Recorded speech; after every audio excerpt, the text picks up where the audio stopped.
চাশালাও কাইসা পান্দানি বিশিংতি পাইরুই রুজাখা বিশ্ব হিন্দু পরিষদ এবা বজরং দলনি শরিয়া জাগরান পান্দাও মানজাখা বিশ্ব হিন্দু পরিষদনি দাগিফাং অকরা বিনায়করাও দাস পান্ডে ত্রিপুরা হাস্তেনি মথানি দাগিফাং অকরা পূর্ণচন্দ্র মন্ডল তৈ মহারাজ অবজগন্নাথ জিউ মন্দিরনি মহারাজন খবৈ গুবুন অজমারক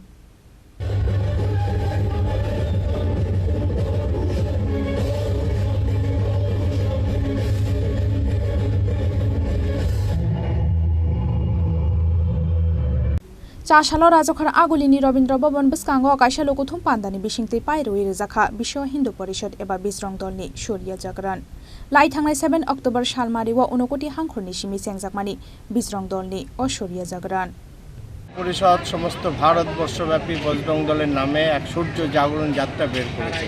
ভারতবর্ষের গৌরবময় ইতিহাস, ভারতবর্ষের পরম্পরা, ঐতিহ্য তথা রাষ্ট্রের জন্য যারা আত্মাহুতি দিয়েছেন, যে সমস্ত ভারতবর্ষের স্বাধীনতা সংগ্রামী তথা স্বাধীনতার পূর্বকালেও যারা রাষ্ট্রের জন্য জীবন আত্মাহুতি দিয়েছেন, সেই সমস্ত সন্ত মহাত্মাদের স্মরণ করার জন্য এই রথযাত্রা।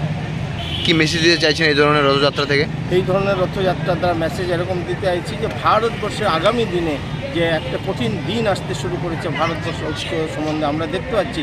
ভারতবর্ষের হিন্দু সমাজের মধ্যে থেকেই কেউ কেউ বলছে হিন্দু ধর্ম আফিনের মতো, কেউ বলছে হিন্দু ক্যান্সার, কেউ বলছে হিন্দু এইডস, বিভিন্ন রকম হিন্দুত্ব সম্বন্ধে মন্তব্য করা শুরু হয়েছে ভারতবর্ষকে রক্ষা করতে গেলে। কারণ 1000 বৎসর কাল খুন, দল, মুঘল, পাঠান, ইংরেজ আমাদের দেশে আক্রমণ সানিয়েও যে হিন্দুত্বকে নষ্ট করতে পারেনি, ভারতবর্ষকে নষ্ট করতে পারেনি, এরা আজকে আধুনিক ভারতবর্ষের যে চক্রান্ত শুরু করছে, বিশাল বৈদেশিক চক্রান্ত চলছে, সেই চক্রান্তকে ভারতবর্ষকে রক্ষা করার জন্য যুব শক্তি দরকার।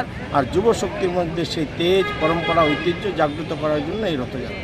আপনার পরিচয়টা? পূর্ণচন্দ্র মন্ডল, প্রান্ত সংগঠন মন্ত্রী, বিশ্ব হিন্দু পরিষদ। রাজখর আগুলি নিশিমি প্রণব নিকথম চিনি খরাং।